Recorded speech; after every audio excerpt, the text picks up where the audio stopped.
Things being recorded and we posted it to the town's YouTube channel. Very good. Hang on 1 second. We'll get started in a minute.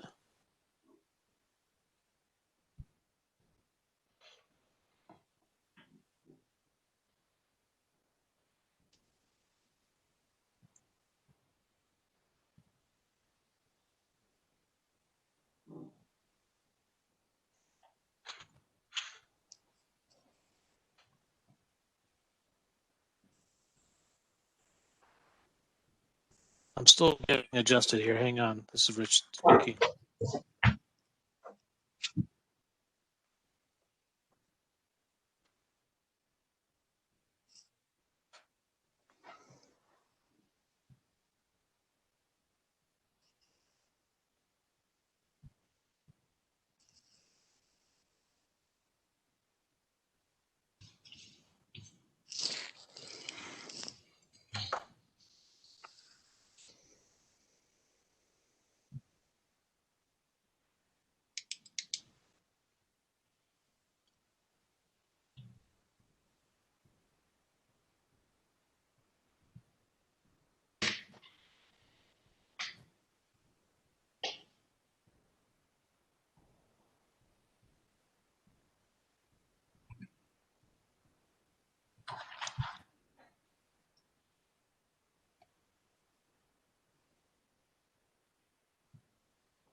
Okay. This is Rich Prendergast speaking. Thank you for your patience. I had a little technical difficulty. Worked last night. Worked for 5 minutes before this meeting, but 5 minutes at the meeting, it stopped working. This is the PCA for the Town of Old Limes meeting, January 12th, 7:30 p.m. Before we start, appoint Randy Nixon to a full voting member. And we'll go through the agenda tonight. I'm just going to briefly summarize the agenda so everyone knows what's going to be. We're going to have approval of minutes, budget update, our business of sewer issues, correspondence, new business, which tonight is nominations of the officers. It's an annual thing that we do. The officers that get elected will take effect the next meeting. Then we have public comment and adjournment. So for the first thing is, I'd like a motion to approve the minutes November 8th, 2020. Actually, Rich, I'll second that. Before I do have it, I'm wondering if it's too late to make a quick change to the last sentence, or is it something we need? I'm not sure I understand you, Joe. Change in what? The last sentence of the minutes states that I had encouraged people to look at the data. I just wanted it to reflect that I'm encouraging people to look at the data in its entirety. That's it. Okay, so I think the way this works is we do a motion, we do a second it, we have a discussion, and you can make that claim or that adjustment, and that goes in these minutes about last minutes. We don't actually change the minutes. Gotcha. Okay. From a procedural point of view. So I think I got a first, and Jennifer, did you catch the first and the second? Who was the first? Was it who made Randy? I was the second. Steve? Steve said it. Steve, I can't hear you, Steve. Maybe Yeah, I other can't people hear can. Steve either. He's muted. Okay. I think Joe was making the first motion. I'll make the first motion. Okay. So Steve made the first motion. Randy made the second motion. Open discussion. Joe had requested that the minutes be amended or noted that, and could you restate the sentence, Joe? Sure. The minutes read the final sentence right before the adjournment line. Says, encourage anyone to look at data and not just look at nitrogen levels. I would like it to read, encourage anyone to look at data in its entirety. and not just at the nitrogen levels. Did you get that, Jennifer? Any other comments, adjustments, discussions? Thank you, Jennifer. Okay, hearing none. All those in favor of voting the minutes with Joe's recommended adjustment, say aye. Raise your hand. So I'm gonna see. I think Jim, Frank, Joe, Rob, Steve, Randy. What do Aye. you vote? Aye. The motion. Any people disagree? Okay. The motion carries.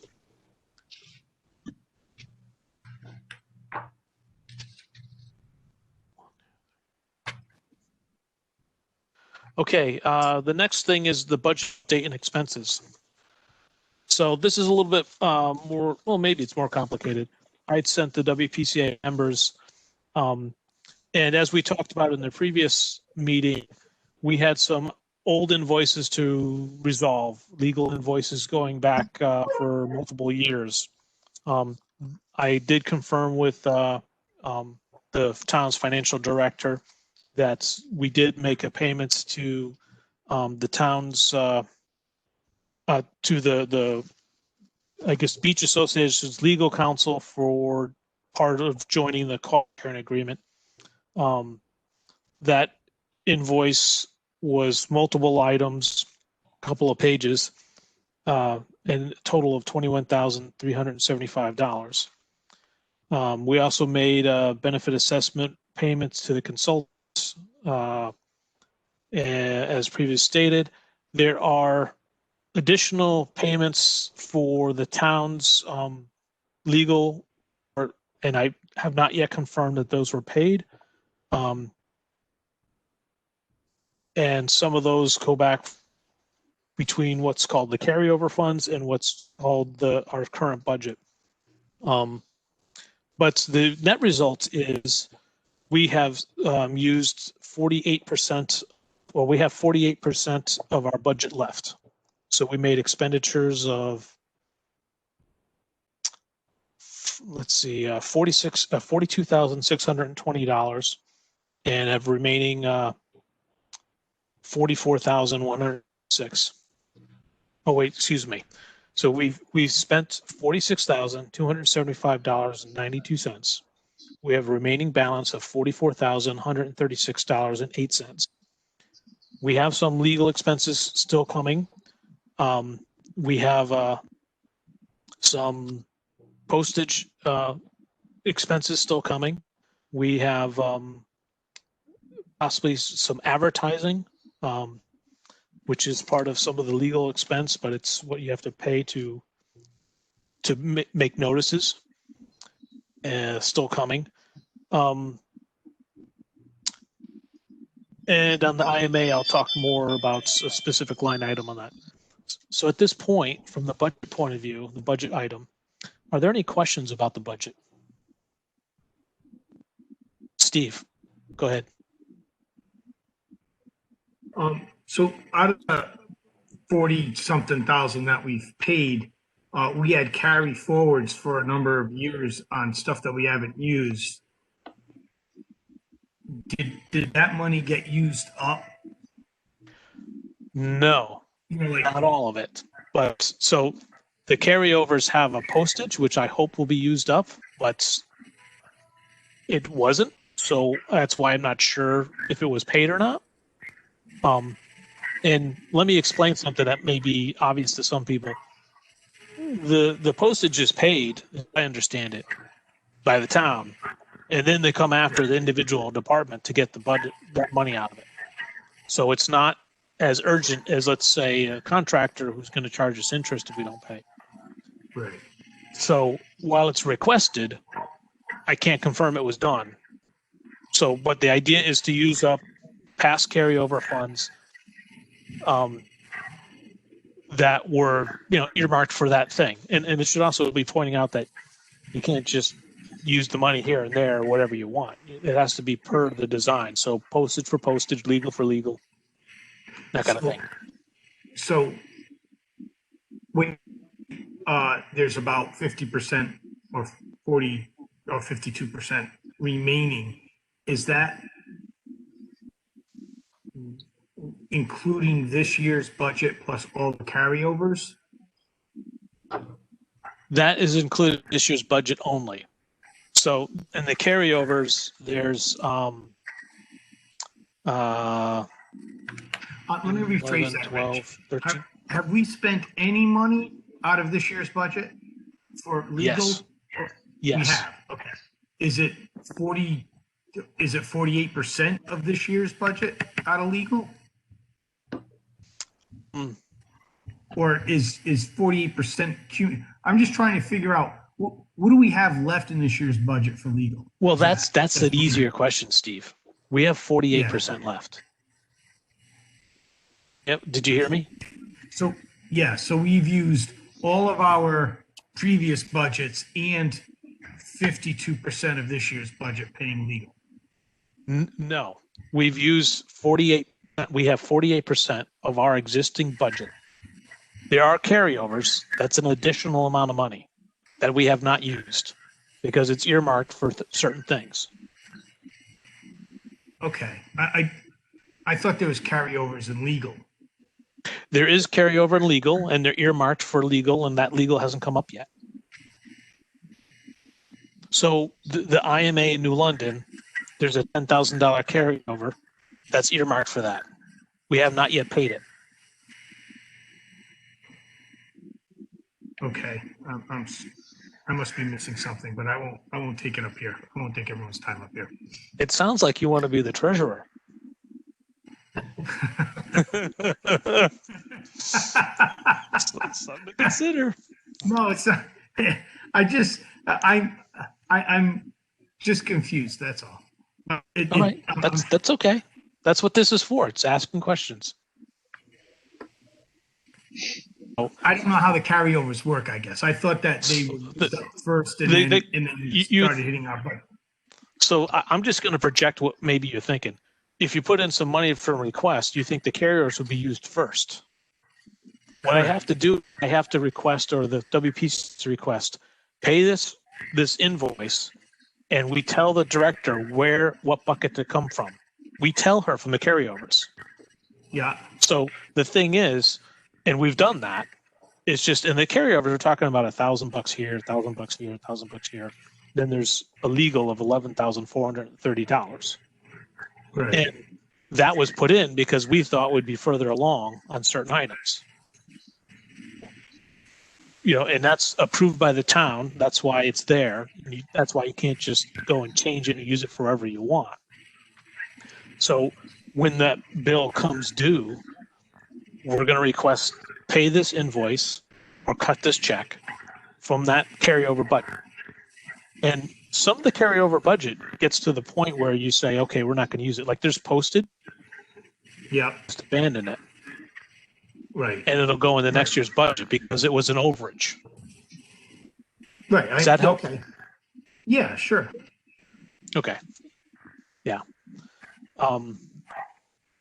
And the treasury and the budget and all this stuff is not that complicated. I'm just making it seem.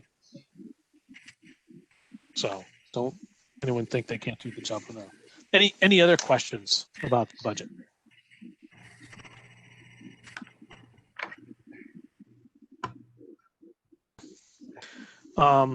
Moving on. So we are now on item 4, business, Soundview Sewer Miscellaneous Area B. So I have some notes here.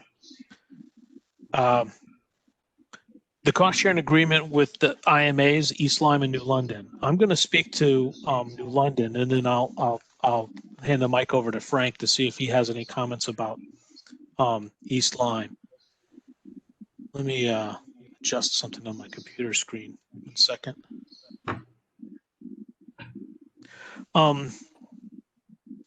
So the agreement with New London, we've made a lot of progress, and I might sound like a broken record, but we have the private beach associations and New London made an amendment to allow us to be part of that group. That amendment had a couple typos and a couple math figures that were incorrect. They've agreed to everything except the price tag.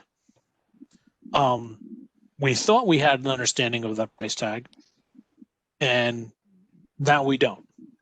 And it's like a last minute negotiation, which what I've talked to other people in this situation from previous years, this is actually what happens. I talked with the first selectman. So this was as of last Friday, we had this thing, and I've talked to the first selectman, and we have a plan in place to resolve this conflict. And we resolve this conflict. I'm going to bring this document to the WPCA to review. It'll be an executive session if it's not yet signed. If it's signed, well, actually, I plan on having us review it before we sign it. The first selectman has the authority from the referendum to sign the agreement, but he wants to review it with the selectman's office or the committee in case they have questions, and also for transparency. And for that carryover fund, there is some concern that we should run this by the Board of Finance as well. This is a good idea. Want to keep them informed of what's going on. It's a big deal for the town and a big deal for our committee. It's not technically required. The first selectman, back to that referendum, has the authority to do this, and it's something we've been working on. But we definitely want to do that. So the way this should work is we resolve this issue. We have maybe a special meeting if it's urgent. If not urgent, it'll be at the next WPCA meeting. The first selectman will have one of his meetings. We'll schedule a meeting with the Board of Finance to have them review it. And then if there's comments, concerns, questions, we'll answer those. And then I think we can resolve the IMA for New London. And just to recap, we have a cost sharing agreement. We need the IMA, and we need the East Lyme IMA. We get those, now we have permission to go forward with the DEEP submitting our design review plan and starts the reimbursement process. So before I hand the microphone over to East Lyme to Frank Chan, does anyone have any questions about what I said so far? Yeah, Randy here. Yes. So you said you and in the past, I think you've said we thought we had an agreement on price tag with New London, and now that number is moving. Is that disparity significant? Well, I don't want to say the actual number because it's in negotiation, and okay. I would say, and listen to me carefully, it's very significant. So we're trying to work a better deal. Got it. But it's not going to stop our project because I don't want to go in details because that would trigger, basically, if we went to really details, it would be better for us to go into executive session. I understand. Thank you. Any other questions, concerns, comments? Okay. Frank, do you want to talk a bit about the East Lyme IMA? Yeah, sure, I do. Yeah, I reached out to the East Lyme, the water and sewer utilities, Brad Cargo, and also CC, the first selectman, Mr. Nicholson. I haven't heard anything back, but try to close the loop with them this week. Just so they have all the information. Back in December, Frank Noe sent out a request for Old Lyme to join the IMA under the terms and conditions that is in that IMA for us to convey our wastewater through East Lyme to New London. We had a meeting with East Lyme about about 3 months ago with both first selectmen, and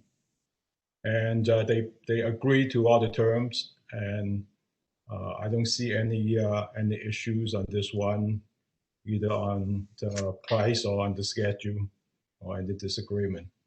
So we appreciate the private beach association's willingness to send in the request, and the next step is for East Lyme for East Lyme and the private beach association to agree on the wording of the amendment with us, Old Lyme, East Lyme, and the PPA as signatories on the amendment for us to join. So I have the action on that, and I'll report back next month on the progress. I can also add that the discussions we had with East Lyme, it's like they're fine with this. This is not a big deal, and history of writing a deal with them seemed to say the thing. You know, there's an existing contract that has a clause to exercise, and that's what they're doing. So it's more of a formality, seems like, than what we have in other IMAs. So before we move on,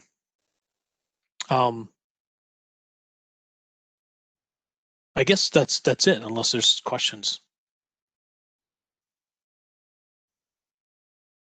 Okay. So now moving to design review considerations, and this is an area where I asked Steve to bring up issues that he thinks the committee should be aware of. And I think there's two issues that I know of to at least I think we talk about. One, Steve may or may not be aware of, and it's the well abandonment letter, which was supplied to you in the meeting note. The other is what I thought might be an issue, and maybe it's not. Instructing our contractor whether to use police or flaggers on the streets. So with the first one, let's go through the well abandonment letter, and I have a copy here. Where is it? That's not it. Okay, here it is. So I'm going to summarize some key things about this, and if I get it wrong, Frank can chime in, or possibly Randy, who looked at it. So the key thing about this is the Department of Health has made a requirement that we comply with certain standards when putting a sewer system in, and they have a keep away distance. And I'm going to summarize it here just so you guys can remind what it is. There's a less than 75 feet, 75 feet to 25 feet, and less than 25 feet.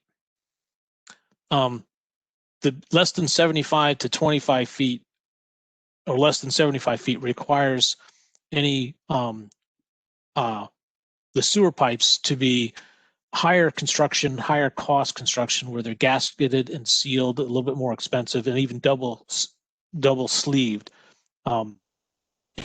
Less than 5 feet, if the sewer line becomes less than 25 feet to a well, they have to abandon the well.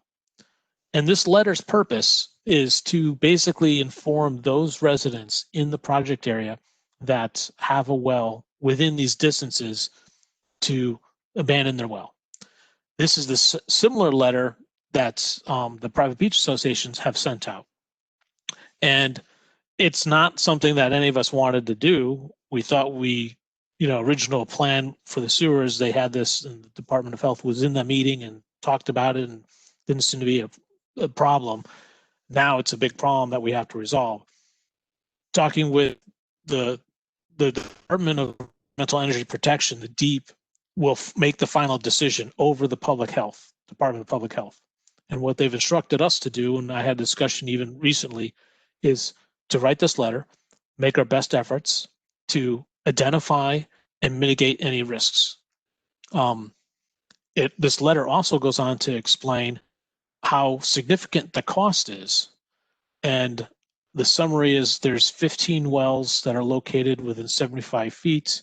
There's 9 wells between 75 and 25 feet, and there's 6 wells between less than 20 feet. And then it goes on to say there's a cost element to this. 9 wells within 75 feet is estimated by the O-Lime to be approximate. The cost of this to mitigate this concern is $108,000. So it's a lot of money. And it also suggests that this would be on the property owner's expense. The letter is designed to go out this week and ask the residents what they want to do. And we offer our help to do it. And the idea of this letter is to explain the situation, that they can connect to Connecticut Water, that we'll try as much as we can to help them connect to Connecticut Water. And we will. But we want to get some kind of indication of what they want to do. I also had a conversation with Deep, and this is something I don't know if I shared with Steve or not, but it'll come out eventually, is that in our design structure of our bid or whatever, we have to put in the cost for this additional protections unless we can confirm the wells are not there. So they wanted us to put it in, and unless we can prove the wells abandoned, then we can take it out. They would reduce the costs. They don't want us to go in for the bid and then come up short. And I think that's a strategy. It kind of makes sense to me. So I just summarized a lot. And I don't know, Frank, I hope I didn't steal your thunder. Do you want to add anything or comment or before we have a discussion on this? No, you summarized it well. Yeah, so there are 12 properties that are affected with a total of 15 wells. And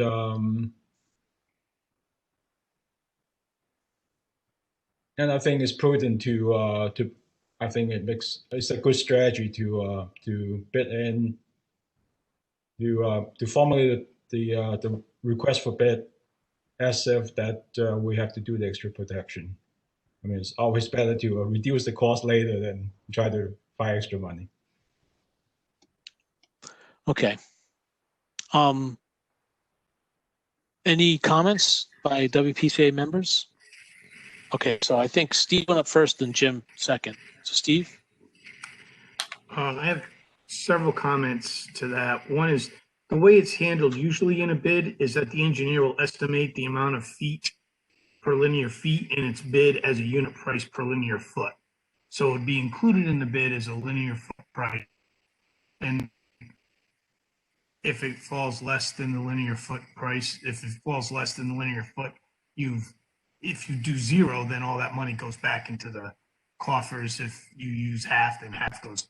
But anyway, I would suggest maybe that in that letter, we just state that the WPCA will pay for the cost of abandoning the well or and hookup to Connecticut Water, because That's a big difference.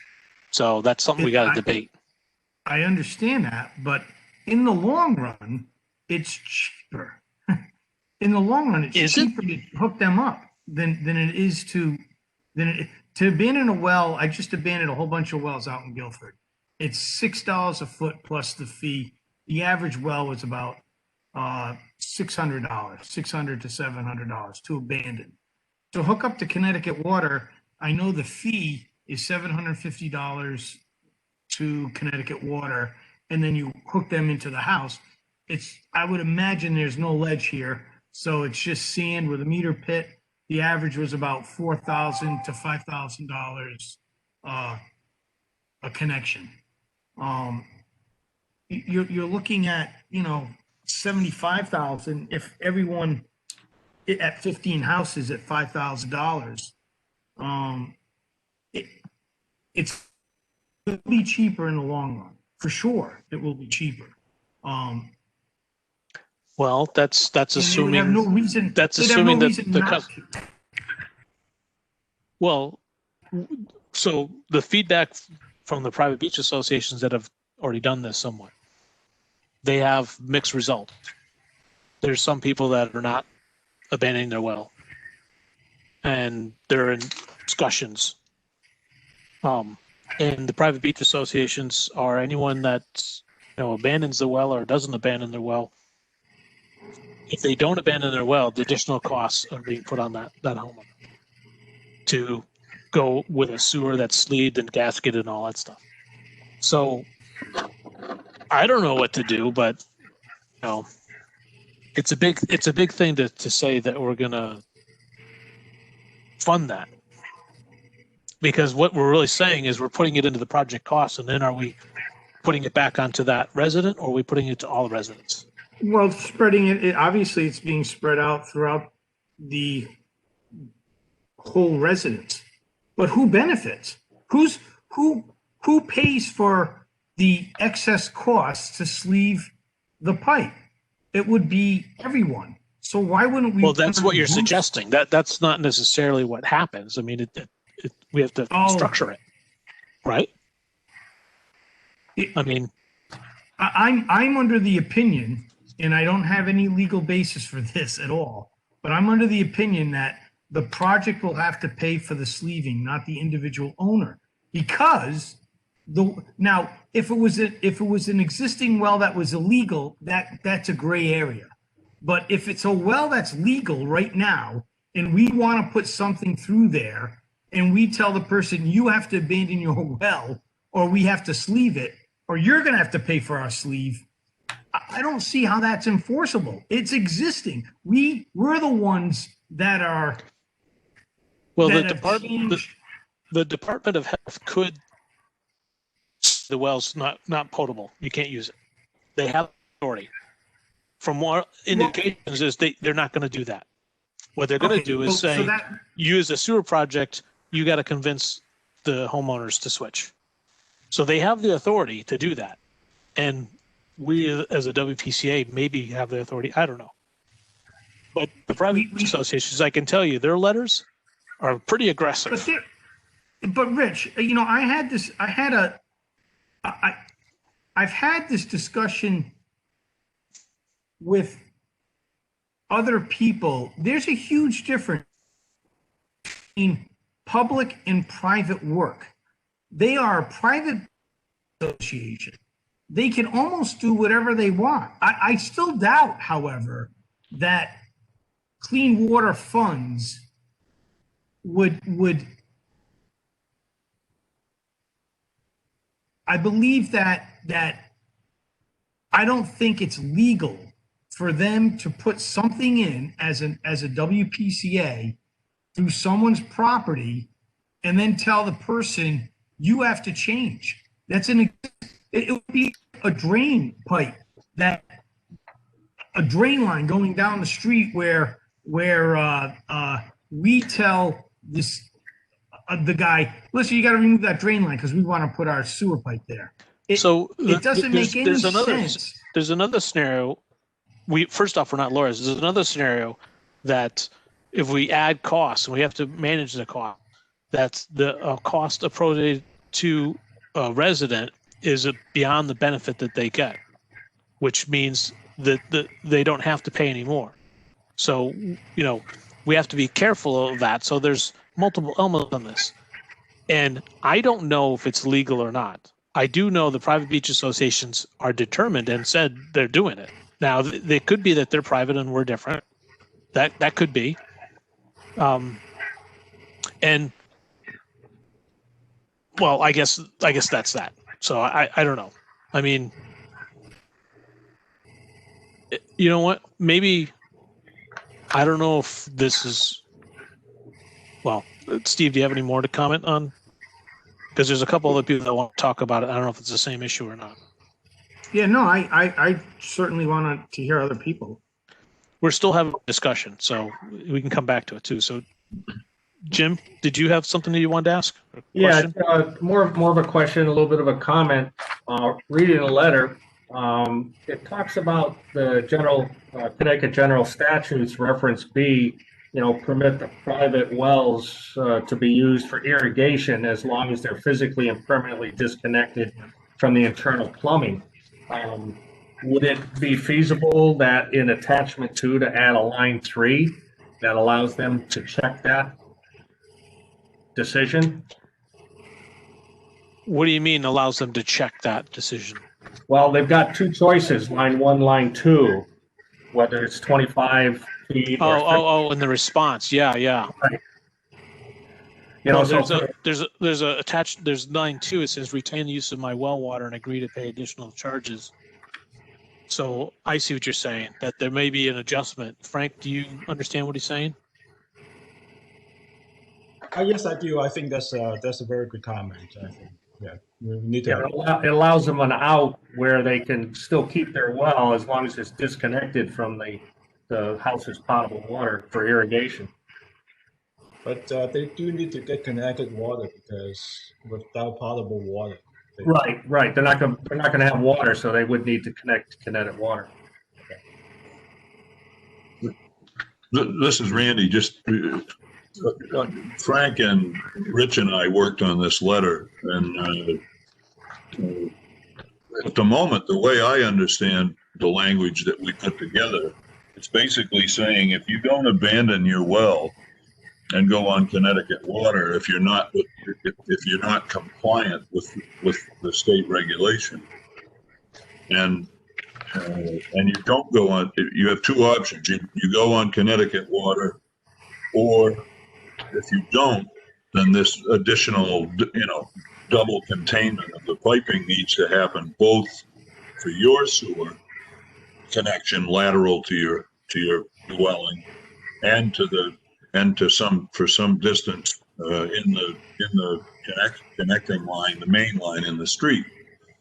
And those costs get shared by the personal cost goes to the homeowner for his lateral or her lateral connection, and the overall cost is shared by everybody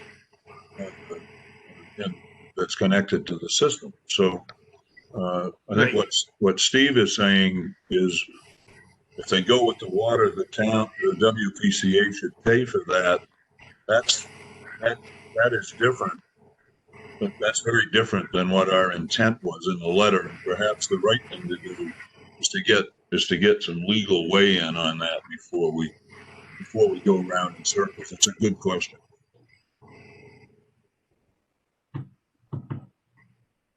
Go ahead, Steve. But James has an excellent point. There is another option that is alluded to in the statute, but it's not given as an option to the people, which is they can keep their well, remove it from house service, put a backflow preventer in, which I know because I've done those too over in Guilford, and then use it for irrigation. And so they would be able to. Well, the Department of Public Health has said that they cannot have it connected to the building, which is beyond what the code says. And we just, Steve. So we'll talk amongst ourselves before, and I'm sure he'll come back. Well, we've said in the letter, this is Randy again, we've said in the letter that they can use it for irrigation as long as it's not connected to the house, right? Right. And that's because that's the guidance we got from the Department of Public Health. Right, that's what according to the reference B there of the Connecticut General Statutes there, 1980. Yeah, you're back, Steve. We just talked. Nothing happens while you're away, so don't worry. All right. Everyone else disappeared. But anyway, so I mean that's not spelled out as an option. That would probably be the biggest concern to most people. They're not going to. Well, it's not really an option. They can keep their well. They just can't use it for drinking water. They can't have it connected to the house. Correct. Well, no. Well, correct. They can't use. They could use it for irrigation, though. Yes. Yes. We say that in the letter.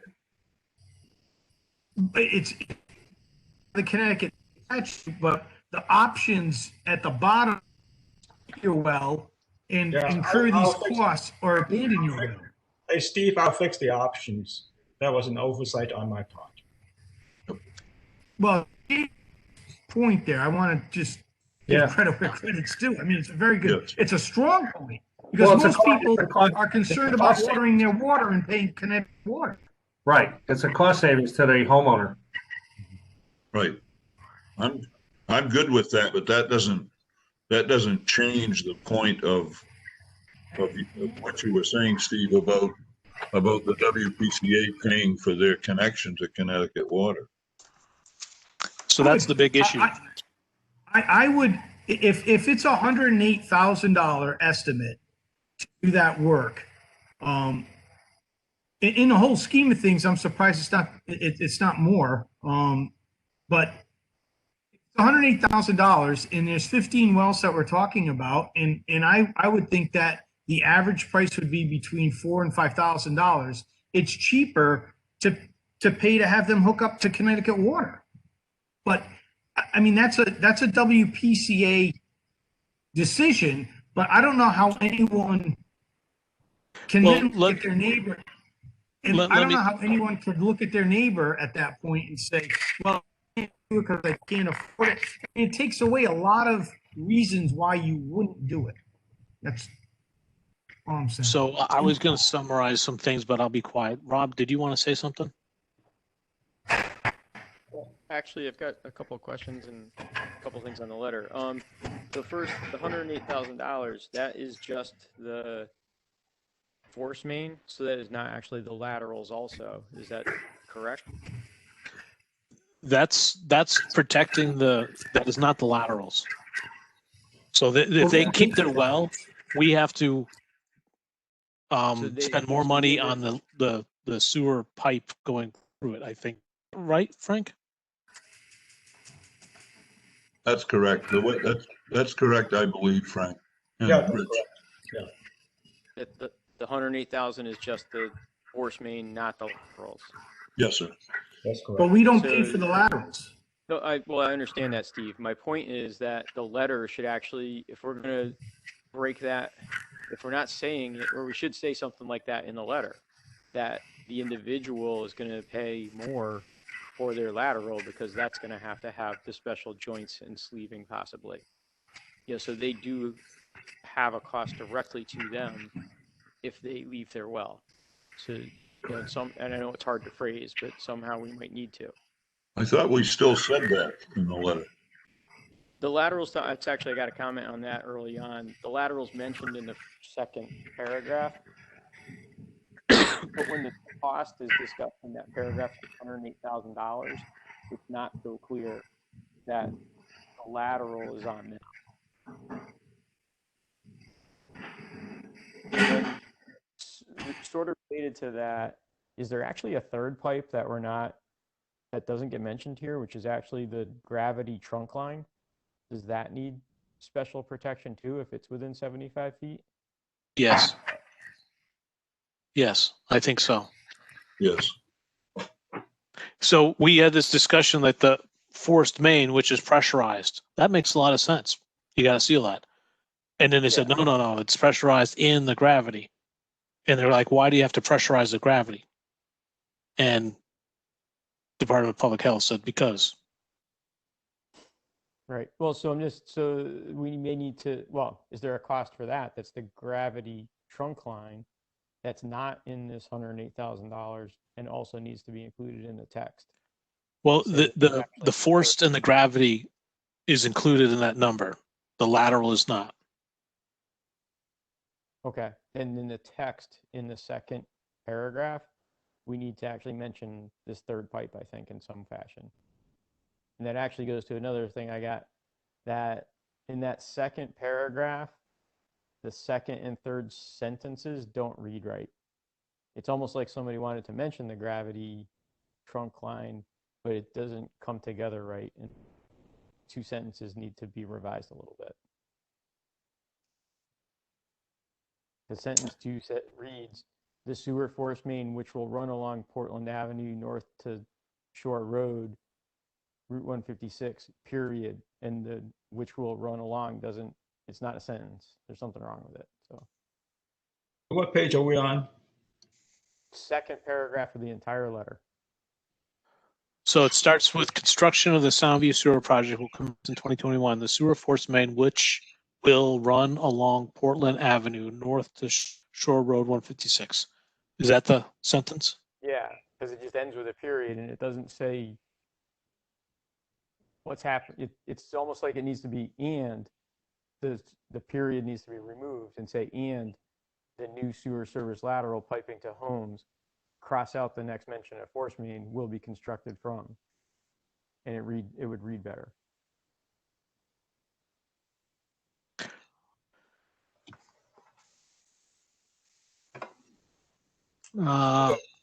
Okay. Read it and Go ahead. edit it because it needs editing. It doesn't read right the way it is right now. Hey, Rob, would you mark it up and send to me? Absolutely. Okay. And I guess, and my other question though is, should we mention the gravity trunk line in this paragraph also? That really there is a third pipe involved that isn't quite mentioned. And I'll add that in too. Yeah, I think that's descriptive is Okay. better. That's our intent.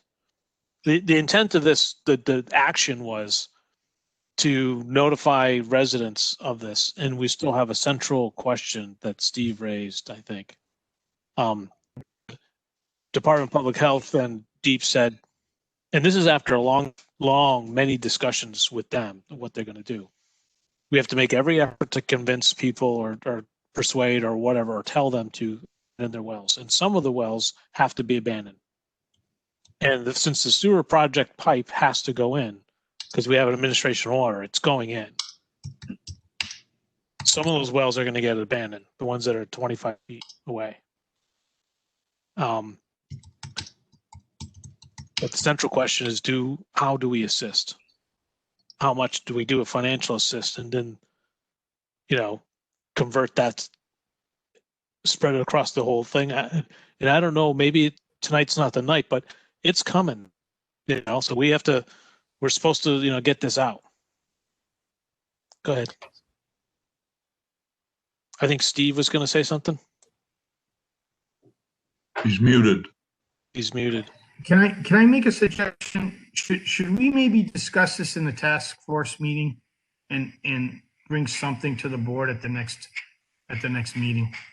I think we don't have, yes, we can do that. But we have to do it.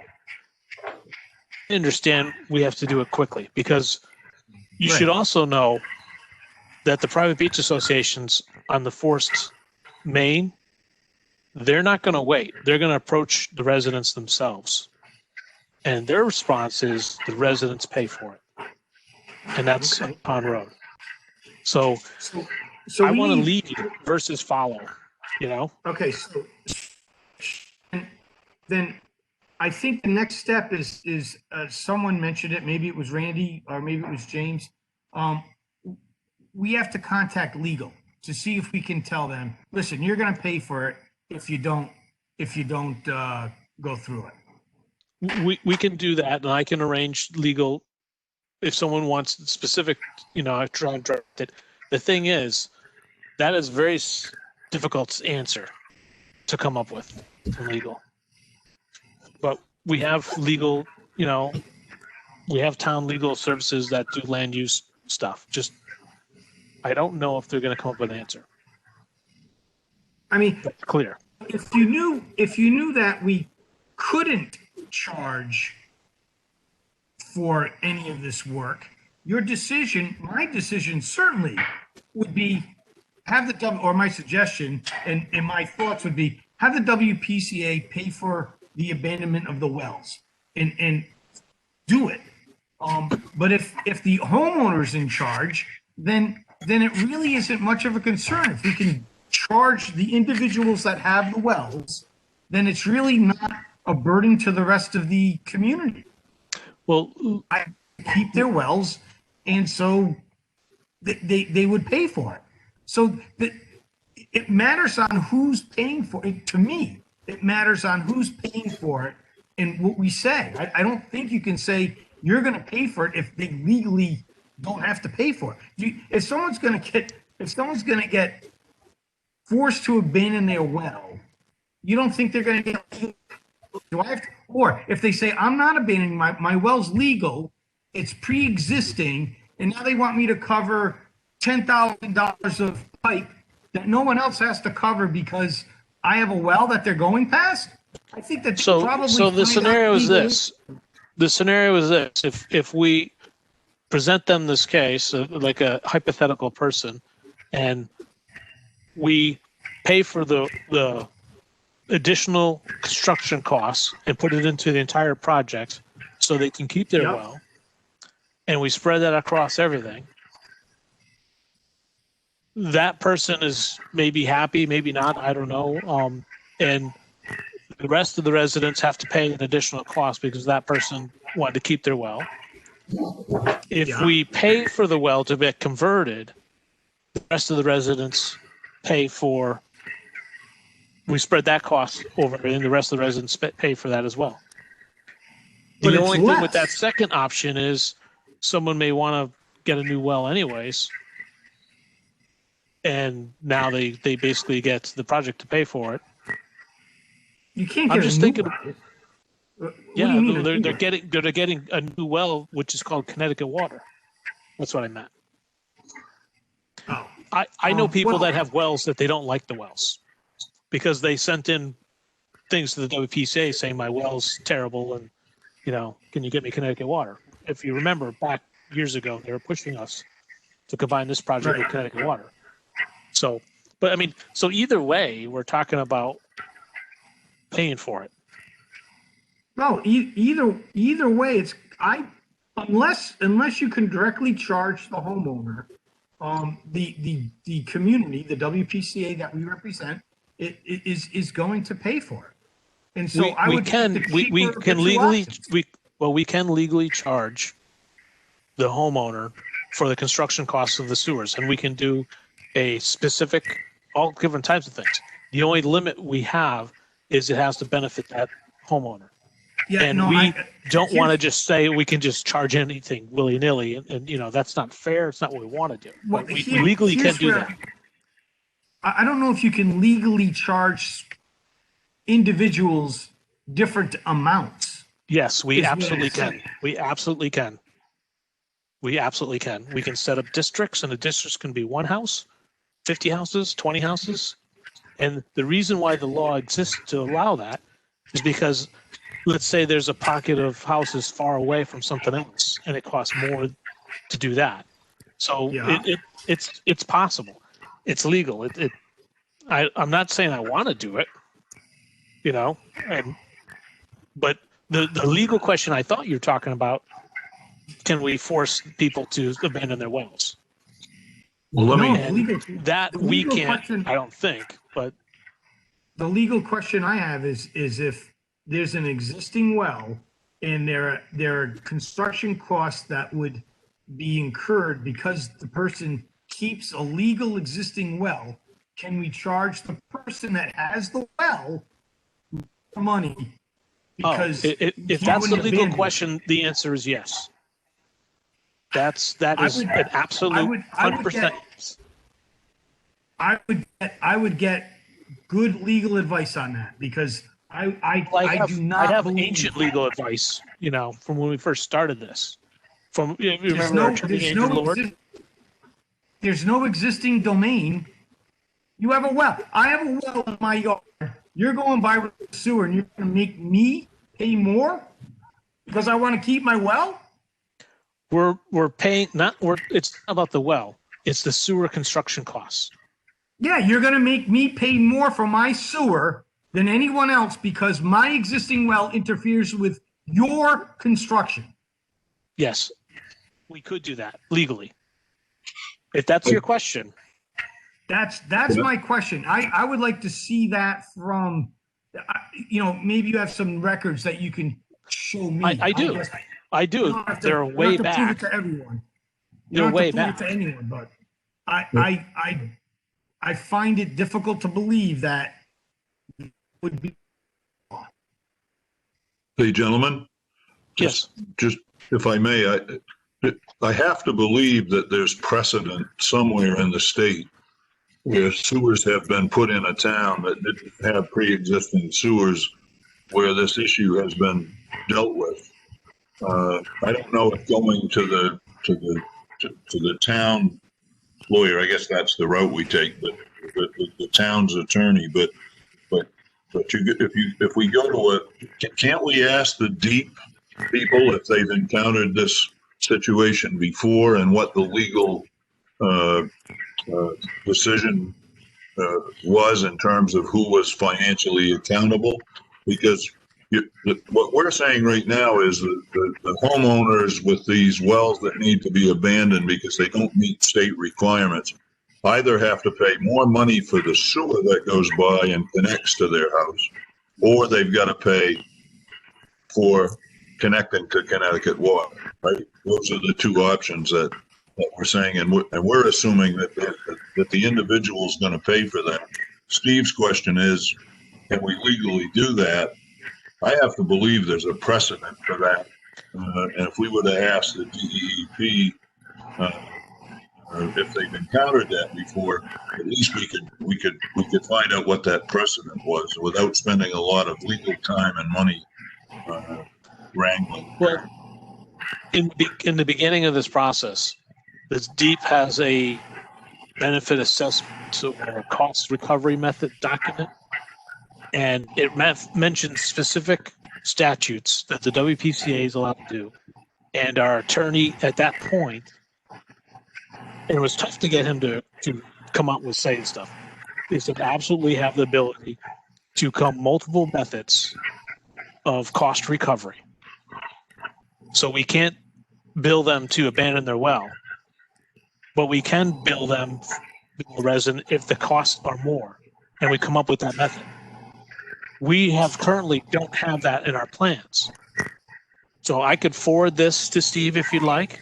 I have to dig it up. I haven't seen it in years, but it's, and I'm trying to be accurate versus, it may sound like I'm splitting hairs, but I'm trying to be accurate.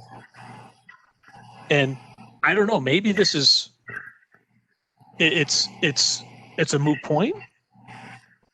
I mean, I don't think we're ready for any kind of motion or action on this. But it does affect this letter, right? And how we term the letter. So that I'm just supposing out here. So for us to manage this meeting, are we okay with, I mean, I can dig up this and I can send it to everybody, but I don't think it's going to be surprising. Once you see it, you'll probably remember it. But it still gets to a central point to us, which is what Steve mentioned at the beginning of this call, the beginning of this subject.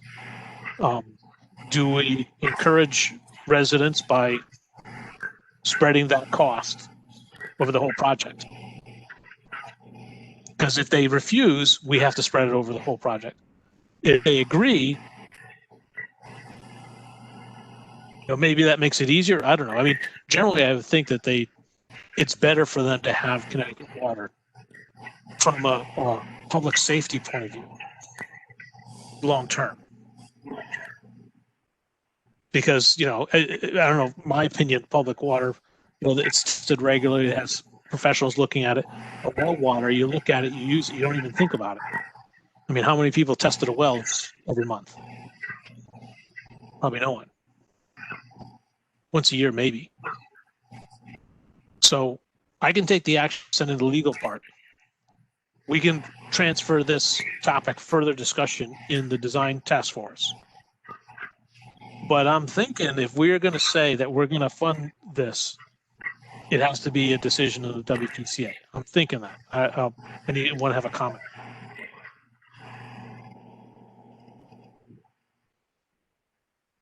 Go ahead, Steve. Yeah. I don't think anything says you can't. I mean, you can send out the first letter, see how many people want to do it. And I mean, it's like eminent domain. The first house goes for 100,000, the last house goes for 300. If you need the land, you need the land. So the people that sell out, people that decide early on, are generally less compensated than the ones that decide later on. So send out the letter and see what you get. But I only want to be factually accurate. And I don't want to say to someone, you're going to incur the cost. That may or may not be true. You're pretty certain Well, the way it is true, but yeah, the way the letter states, it says it's going to cost the WPCA that money. I think. well, I thought it was patterned after the individuals. Cost the WPCA more money than you're saying that it's not going to cost them any money, except as a shared proportion of people.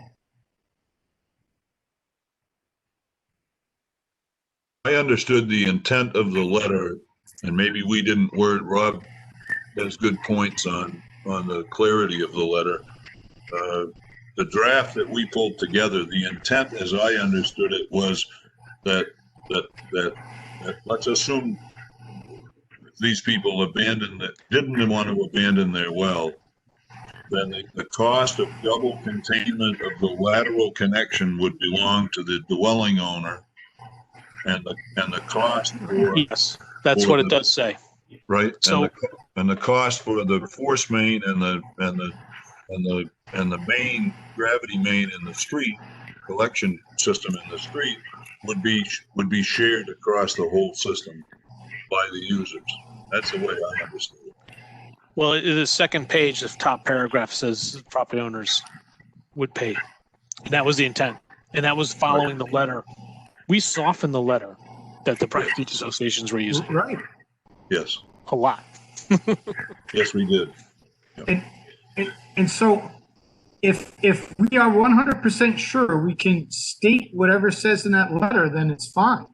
I'm just not, I'm not 100% sure that what we state is accurate. Well, I can forward that to you. You can take a look. And we put it to the design task force. We need some edits on this letter. It is a priority. I will try and figure out what the priority is, because there's other things that are in play. But when we submit our design plan, this has to be addressed, if that Right. makes understood. So we have to solve the IMAs. You really did it without. But I'm more concerned about the private beach associations going ahead of us and trying to resolve this issue with the residents, and doing it in their own fashion, but leaving us to hold the bag. So not so much hold the I bag, think- but leaving us to have the questions. I think they have more latitude, Rich. I really do. It's a private You're not. No, I don't think association. you're listening. I don't think you're getting it. They're approaching our customers, our residents. They're approaching Soundview people because the force main's going up there and they want to start right away. That's what I mean. So they're not talking about. They are talking to their own residents. They also want to start talking to our Soundview residents. And our residents should know that they can't really.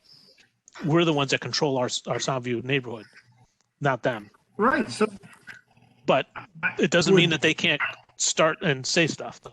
So that's why I'm trying to get ahead of it. I agree with you 100% that we should get ahead of it. And we should also be certain that the information we're providing people to make financial decisions is correct. Okay. So do we have a plan on this item? Kinda. My plan is we move it to the design task force. We edit it. There's some edits that Rob's gonna send. I'll send the cost recovery legal excerpts to everybody, and we'll have to come back to this to see what we're gonna do. And I'll also figure out the timing of other items to see if when this is really due. Is next meeting this letter out or decide on getting the letter out? That's one of my action items to figure out. You know, so I don't know. I mean, you hear some people talking, it was supposed to be done a long time ago, and but then things happen and other things happen. So I'm gonna write some notes down. I think we're done with this topic, and in due of time and stuff, we have some other things to talk about as well. Yeah, Is there any final comments? it's Frank Chan here. If you have any suggestions on the wording or clarifications on the letter, please mark it up and send it to me. So I'll run I'll hold the master copy, and I'll get back to the village.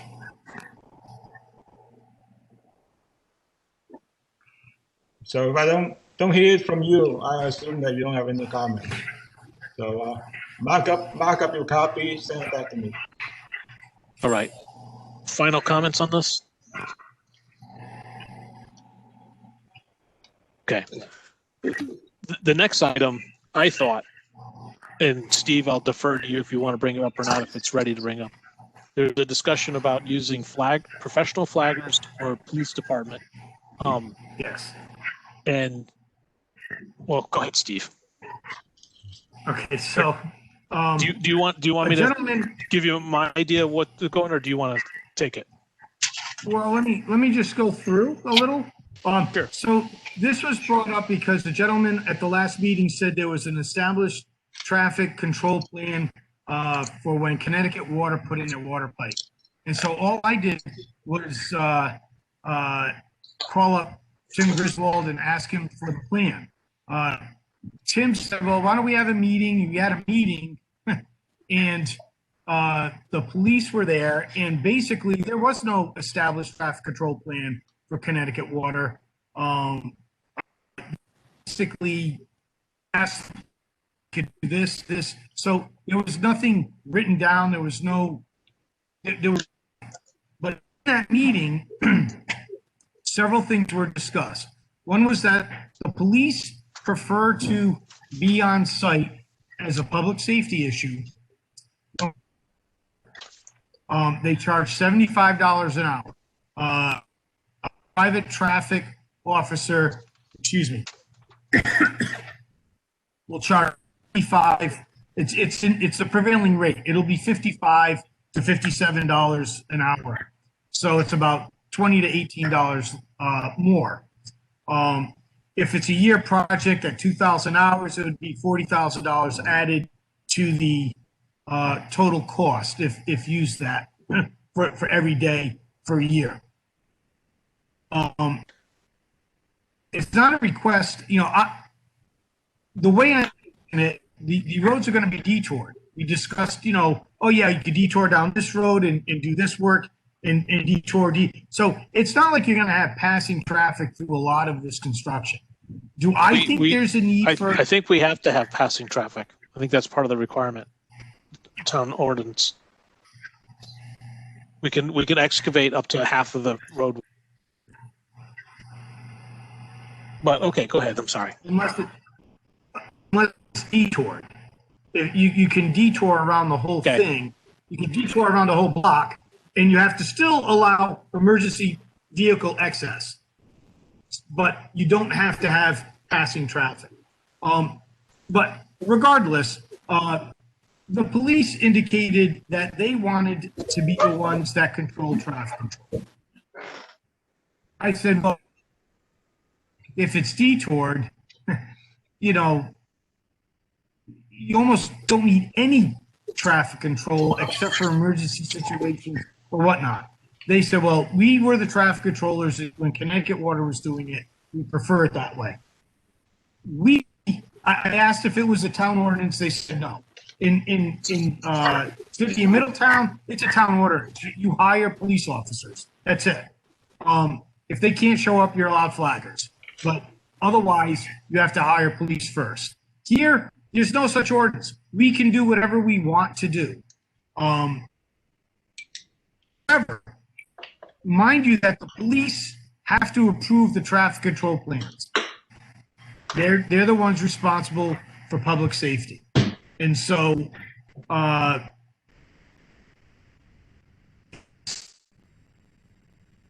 if the police can say, you need 2 traffic controllers, 1 on each side of the detour, or 1 police officer. They have a lot of latitude in protecting the public. So I guess what I'm saying is, I'm saying that the police prefer to be on site. It's not, the difference in money is not that bad for the added protection of a police cruiser and police officer on the project. But like I said, it's not an ordinance. I know that the beach associations are going to use traffic controllers. As a matter of fact, they don't need traffic controllers. So I'm surprised they're using traffic controllers because it's a private road. They can do whatever they want. Here, these are public roads. We do have to do. Work with the town because the clean water funds. They have to have a traffic plan. So that could be why. They could say detour. They could say detour, and that's it. In Connecticut Water, they had flaggers in private roads and private beach associations this past summer. At least I saw one. Okay. But I looked at our town regulations of S187-74B excavations. I'm impressed that I could find it. And it says the police, the first selectman, or the director of public works has to approve the traffic pattern or plan.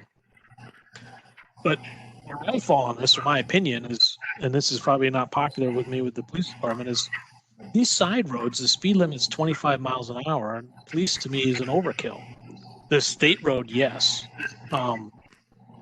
And I know it's not a lot of money, but it's a lot of money. It's money in the wrong direction. If it was, and you're talking 40,000, is it 40,000 per officer per year? And this project is supposed to be 11 months, so it's not a whole 12 months. But would it just be 1 officer, or would it be 2? I don't know. I don't know if it's needed, but I don't know if we get to decide it. We have to submit a traffic plan, right? And it's got to get approved by somebody. You got to get approved by the state, but it's got to get approved by the town. Well, it doesn't have to be approved by the state. It does, part of our design plan for clean water funds.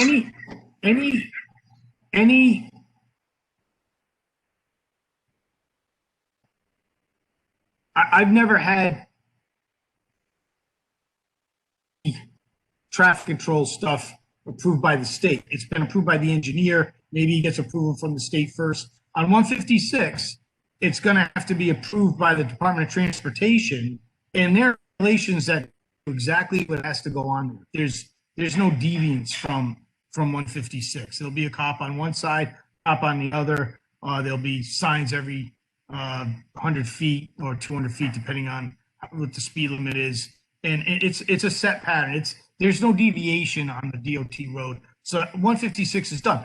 The town roads usually, like you said, the first selectman, the police, or the Department of Public Works director, I guess, will have authority over approving our traffic control plan. So maybe we develop a traffic control plan and put it in the plans and specs, and that's it, and bid it out that way. I don't know. Usually you would leave it up to the contractor to decide the traffic control plan, submit it, and then have it approved. Well, Jason, our engineering representative, is here. I don't know, Jason, if you have a comment on this. If you do, you can say yes, and if you don't, you can say no. Yes, past experience and such. Right, yeah, typically, the contractor would submit a project-specific plan. We would have the framework of that within the traffic control documents. But in terms of, we're going to put a sign here, a sign in here, that's something that contractor would develop and submit to us, and then we would pass it along to you and interested parties in the town for review as well. Then maybe this is not an issue that we need to discuss. We would just let the contractor decide. The contractor basically is going to be talking to whoever to see what to do. I was just Well, it thinking, is, Rich. It's something to discuss because it's a bid item. Traffic control is a bid item. So they need to know whether they have to use police officers or if they can use other means. okay, That's why Then- it affects the bid. okay. I misunderstood then. So, anyone else have comments about this? I mean, am I the only one? Is Steve the only one? Any other opinions? Is anybody Rob? out there? Rob, you want to say something, Rob? I'd rather not, but in my opinion, I sort of lean towards Rich that police seems to be overkill. But in the summer months, it might make sense. So it might be like a May to September thing that you say, hey, it should be there. And in other months, figure it out. And I know that's not So we could do something unique. That might make sense. I mean, the police department, and they have, I think they're called rangers, are there in that neighborhood in the summer months anyways. And there's a lot of traffic. But I mean, what I was thinking of, this is like a 25-mile-an-hour speed limit road. It's different if it's like 50, some, back road, and somebody comes around the corner and doesn't know that there's construction going on, versus a road where people are basically driving pretty slow anyways. And I'm just trying to keep the cost down. So maybe we could do a hybrid thing. In the summer, it matters. And maybe we need to have a discussion with the police department. Or maybe, Steve, you've already had that conversation. I had that conversation. They were pretty adamant, but we can go back and say, I can go back and say that the WPCA feels as though in most circumstances, private control would be fine, but maybe in summer months, I don't know. I mean, all I'm concerned about is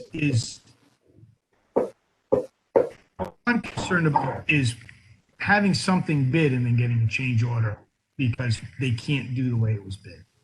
So if you say traffic officers and they can't get their traffic control plan approved without using police officers, that'll be a change order. Now, so put traffic control as an allowance. It's reimbursable, whether they use police or traffic. They submit the invoices, they get paid whatever the invoice was. There's no markup on it.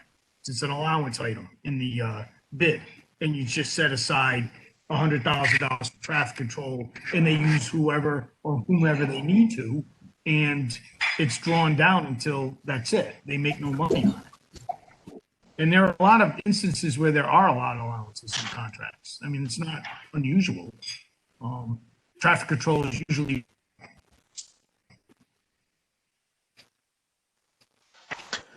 Okay. I was listening, Steve. So I really don't know what to do with this. How about But we have to figure it out. Maybe we. I thought discuss this with Jason on a purely on a bid basis to see whether you even need to specify it. Maybe we do put it as an allowance. Yeah, I think maybe we need to do a little digging, and this maybe is. I think this is a motion eventually. Because if we have to put in we have to give the guidance to Correct. Jason when he writes the bids to go out for bids. That's what I'm hearing, I think. Okay. A last call on this comment on this issue, because we've got others to go, and I know it's getting late. Okay, let's move on. Well, Steve, is there any other design consideration task force things? No, I'll be sending out an email. I would like to, in the next week or two, to discuss some of this stuff before our next meeting, so I'll Okay. send out something to the board. So I'll hand the microphone over to Frank to give an update on the sewer ordinance, state requirements, because I know he's done some work on that recently. Hey, it's Frank Chen here. Yeah, Randy and I will have a telecon with Jason at Woodward and Curran. Just want to make sure that I understand some of the comments and suggestions. I mean, good to use a professional when I have access to one. So we'll be done by the end of this week and ready to send to DEP. Fantastic. One more thing to do, done. Well, sent in, and I'm sure they might have comments, but I think they had comments already. So, any concerns from the WPCA members about the ordinance gap? Okay, hearing none. Moving on to correspondence. So there was one correspondence that I got, and for anyone listening in the audience, I send the meeting information a week in advance, and the cutoff for correspondence is I try to loosely like 2 days before. And I do that because I get a correspondence night of. I just put it on to the next meeting because WPCA members, depending on what it is, might need time to understand it and look at it. And it's not fair to have a discussion on something that they haven't read, and it's also not productive. So this is that scenario. The last meeting, we got a correspondence the day of, and this correspondence I'll describe. It's to me, the chairman, and it's from Dave Mitchell, and it's related to the Hawks Nest additional wastewater studies. He asked a number of questions and made some suggestions, and I'm going to respond to him with best as what I can. He's asking questions about when will the states and Wood and Kern complete the report of Hawks Nest groundwater data. We do not have to work on that as urgent as we did in the past because we have an urgent request to do the sewer projects, which you may or may not realize is the $9.5 million project that has the definite start date that we have to meet. It's not like we can say, oh, well, we're really busy and we can do it later. So from a priority point of view, in the fact that we're volunteers, in the fact that we don't have unlimited capacity, we are allowed to do the project first and go back to that project. So when, I'm not sure when, but the idea is to get this project stable and moving forward, and then we can go back to it. There's a mention about when will the WPCA select a third-party expert. The actual Wood and Kern is included as the expert. We have not been able to find a third-party expert that's suitable. We have been suggested to use third-party experts that are from people that clearly oppose the Hawks Nest, and they submitted, and we'll consider that. However, it's really appropriate for us to take someone who's vocal about against the sewer project and have their expert be the only one that testifies on this. And part of the problem here is the experts and stuff are going to help us interpret it. The state is deciding, and they've said that repeatedly. So they interpret the results and they will decide. Our hope is that we'll be able to adjust the project that fits, reality, what we think is reality. So you guys saw the correspondence. I've kind of give you a tuned up for what it's about. Is there any questions, concerns about this correspondence from WPCA members? It's Okay. here. I mean, there's no requirement for WPCA to hire another expert. Correct. There is no requirement. We thought we would do it because we thought it'd be a good idea, and we researched and we're looking at it. And I got to hand it to Joe Carpentino for spending time on it, and it did come up with some experts.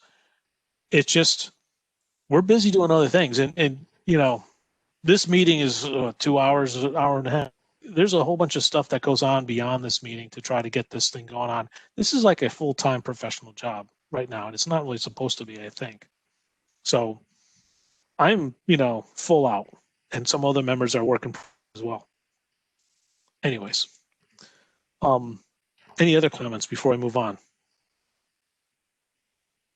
Yes, I just want to remind everybody that one of the reasons it took so long to find experts was because at one of our meetings we had determined that perhaps an out-of-state objective set of eyes might be prudent. The reality is that they weren't interested in the project. I think it's important to note that we, as a committee, have done our due diligence in ensuring that we found that we did the legwork to try and find an objective observer. Thank you, Joe. And thank you for all the work that you put in that. I know it may feel like it wasn't used and therefore not worth anything, but it was. That's all right. You had to go through it. Yeah. Okay. So now we're going on to new business, and this is the nominations for officers for this committee that'll take effect the next regular scheduled meeting. I'm the current chairman. Frank Chan is the current vice chairman. The treasurer was Doug Wilkinson, who retired. So we have 2 incumbents and 1 open seat.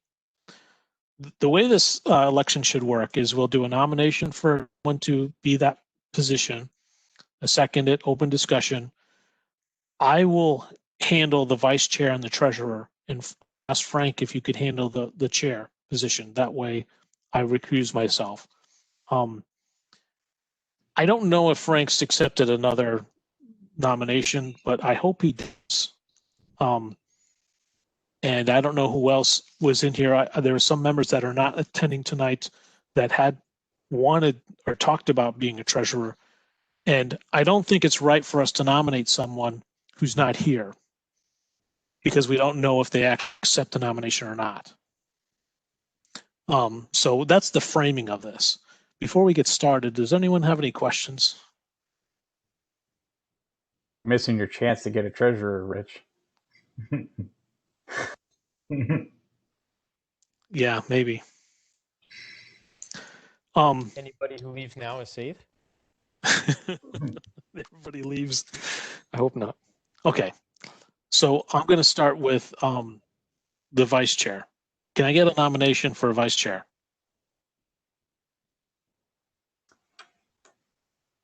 To nominate Frank Chan. Okay, so that's a nomination. Before we go further, Frank, would you accept that nomination? Yes, Frank? for 1 year. Okay. Any other nominations for vice chair?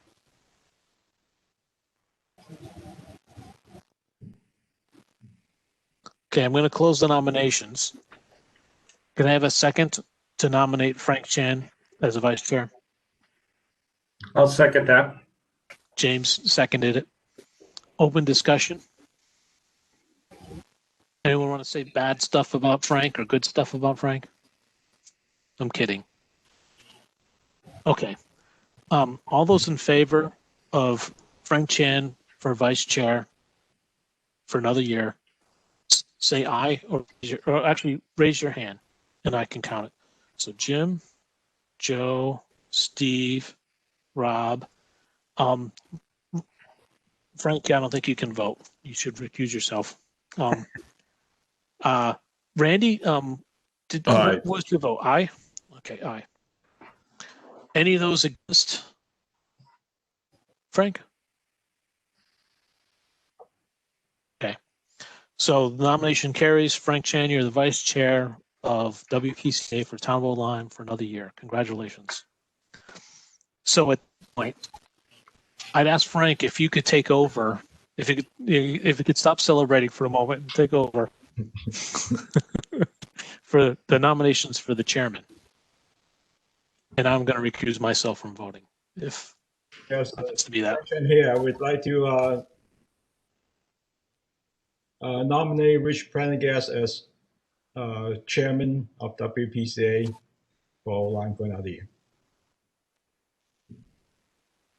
I'll second.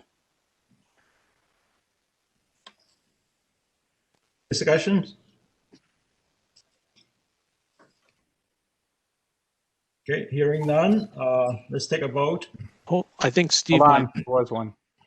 Steve was saying Just something. wanted to make sure. Just wanted to make sure. Do you want to do another year? Oh, yes, I'll accept the nomination. Sorry. No, I don't, but yes, I'll accept it. I said I should have phrased it. Do you want to accept the nomination? Hey, pull those sharp pencils out of your eyes, Rich. I can't believe it started in 2013. I'm still doing this. Any further discussions? Okay, hearing none. Let's take a vote. For those on screen, for yes, put your hand up. Steve is yay. Joe is yay. Let's see who's there. Looks like Ron. Randy, Aye. Rob. And James. Okay, Aye. motion carries. Steve, you voted, right? I called you already. Yeah. I think you missed James. James voted positive also. James. Aye. Okay. Yeah, motion carries. All voted for Mr. Prendergast for another term. Okay. So, Frank, I'm going to take the gavel back, so to speak. So now we'll do nominations for the treasurer. And before we do that, let me explain a little about the treasurer. You're not alone in the treasurer. What you are is an officer, and I have this informal rule that Frank, myself, or the chair, vice chair, or the treasurer, at least two of us have to sign off on any invoices. And what the invoices are some kind of project that we've approved by motion or something that we've done that's is within the budget that we get the invoice and then we send it off to finance. Once a month, we get an update of how much money we spent and we take a look to see if it's done correctly. And then twice a year or once a year, maybe a couple of visits, we might visit the Board of Finance and submit a budget. Doug Wilkinson has retired. He is still available. He is willing to take phone calls for questions and such if there's a historical thing. It's not a lot of work, I don't think. And it's not a lot of math. We have a spreadsheet, that we use. So I wanted to use that to describe what the position is. So with that, I'll call for nominations of anybody who wants to nominate someone for a treasurer position.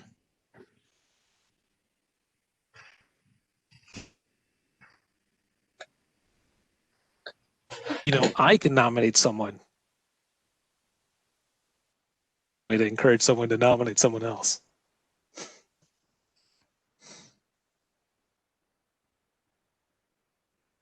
Okay. Nominate Joe Carpentino for position of treasurer for 1 year. Joe, would you accept the nomination? Sorry, my computer froze.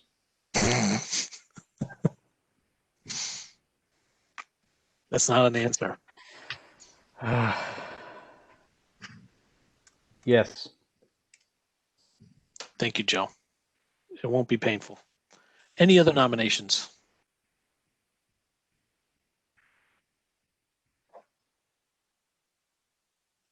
Hearing none, can I have a second for Joe Carpentino as the treasurer for WPCA? I'll do a second. Thanks, James. Open discussion. Anyone have a comment? Okay, let's move to a vote. All those in favor of Joe Carpentino for treasurer position of the Old Long WPCA, please raise your hand.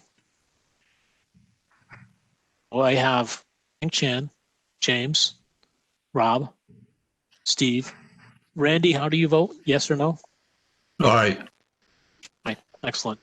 Any opposed? James hasn't voted yet. Yes, He did. I caught up. He raised his hand. Yeah. Is that right, James? yes. Okay. Okay, so the motion carried. Joe, congratulations. Thank you for serving. I appreciate it. And we appreciate it. Okay, so now we are on to public comment. And for those that have done this before, I think you know the story. If you could say your name, because of the virtual, it's hard to do, and then we'll recognize you and you can make a public comment. We'll listen to the public comment. It's not a question and answer session, although you can pose your comments in forms of questions. So would anyone like to make a public comment? I think Dave Mitchell is going to say Dave Mitchell. Yeah, go ahead, Dave. You're recognized. Thank you. First of all, I want to congratulate the officers of the WPCA on their elections and offer my deepest condolences and sympathies at the same time. But truthfully, I appreciate the response of the chairman with regard to at least responding to my correspondence. And my concerns, which are not completely alleviated, knowing that there's the possibility, until we get some sort of a feedback from the state or whomever is doing it, that the potential for essentially spurious reports and comments will be coming in. And as nature hates a vacuum when there's no other facts, often the first opinion is the lasting one. So I would just say if there's ways that can urge the DEP and or Woodward and Curran to start taking this on, so at least the draft framework is going, that would be useful. Other than that, again, good work and appreciate the hard work you do. It's a very tough assignment. Thank you, Dave. Nice comments as well. Anyone else want to make a public comment? I'm not hearing. If you're trying to make a public comment, you might be on mute, and I'm not seeing anyone. Okay. Well, I think here we go. Can you hear? yes. Okay. Dennis speaking? Maluzzo, 7 Portland Avenue. Hi, Dennis. You're recognized. Two things. Back in December, I had mentioned about the Biox controversy at Oline Shores. And I posed it to WPCA as to if they had any input into the location of the Biox shed plant, whatever you want to call it. And I had proposed that because the proposed location will residents and farther from the force main going to East Lyme, that it would make more sense to put that plant in the what was the marshaling area for Connecticut Water this past summer, right next to the police station in the vacant lot, which is town property.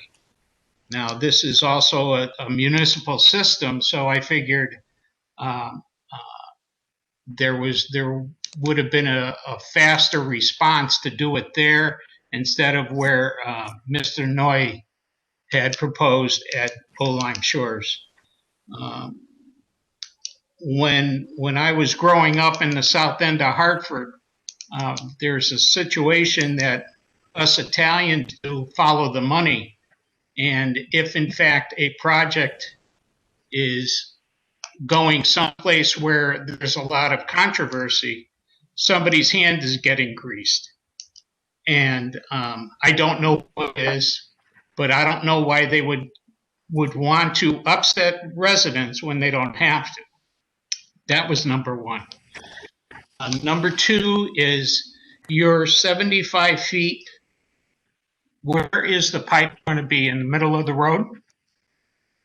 And if it's in the middle of the road, then some of your numbers are going to be incorrect.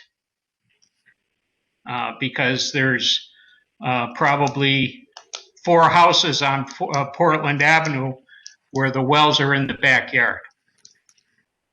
and we have 100-foot lots on that side. So that's something that we'd also like to know about. And I don't believe that you should be even entertaining the thought of mandating hooking up to Connecticut water. It's not a cheap item. When Connecticut water was on Hartford Avenue, one of the residents asked to hook up their house, and it was $8,500 to go 100 feet. So that's not cheap. And if the wells are in the backyard, then that's how far you have to go with Connecticut water. And I have a well. I've had that well for the 35 years that I've been there. And that well goes back to 1951 when the house was built. It's more than 75 feet. And I don't know if WPCA wants to have a lot of pissed off residents about mandating abandoning wells. I live in in Rocky Hill, Newington. There are a lot of wells still in existence with Metropolitan District Commission going right in front of the house. So that doesn't hold water as far as I'm concerned. This is a pre-existing system. You guys decided you wanted sewers, not me. Thank you. Thank you, Den. Any other public comment?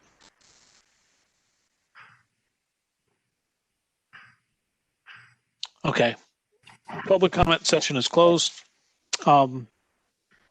We generally don't go point to point of things that are said here. Public comments. We do listen to it. I do take down notes. It goes into consideration what we might be doing. And it's be a mistake to assume that everything stated in the public comment is actually truth. A lot of it could be an opinion. So for anyone listening to this recording, you should take a look at and think about what's said and verify for your own self if what makes sense, if it makes sense, or if that's true, or if it's not, or if it's an opinion.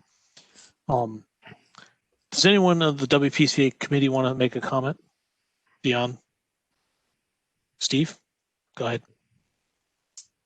As far as the oxide, so I believe that was discussed at another meeting, maybe post your comment. And the reason that the bioxide is injected into the wet well, and therefore it should be close to the wet well. It shouldn't be miles away from the wet well or a quarter mile away. If I believe I'm familiar with bioxide, I installed a injection system on 2 plants in New Milford. It's an odorless, colorless, tasteless liquid that helps control odors out of the wet well. Yeah, it adjusts the pH. It's not something that has any smell. It makes no noise.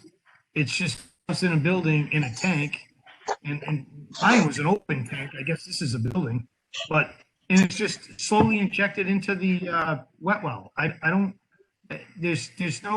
think there's any clandestine follow the money trail here. I think it's engineering and ability as to where the location of that system is going to be located.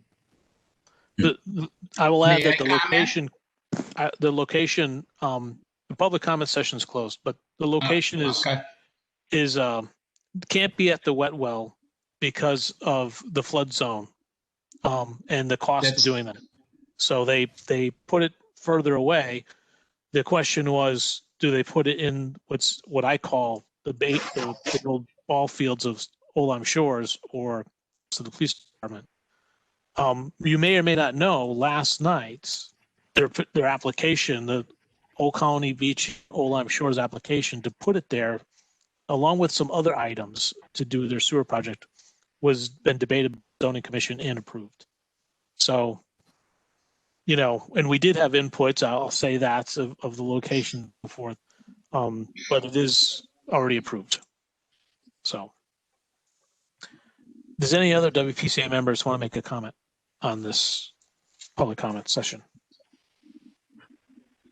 Okay. Thanks, everybody, for participating in this. So we're going to close the public comment session completely, and now we move on to adjournments. And adjournment should be an easy motion. All those WPCA members in favor of adjourning, please raise your hand. First, there was no motion. Nobody made a motion. Oh, I'm sorry. Name. Can someone make a motion to adjourn, please? I make a motion that we adjourn. This is Randy Nixon. Thank you. Seconded. Seconded. Randy and Jim. Discussion? Okay. All those in favor of adjournment? Aye. Aye.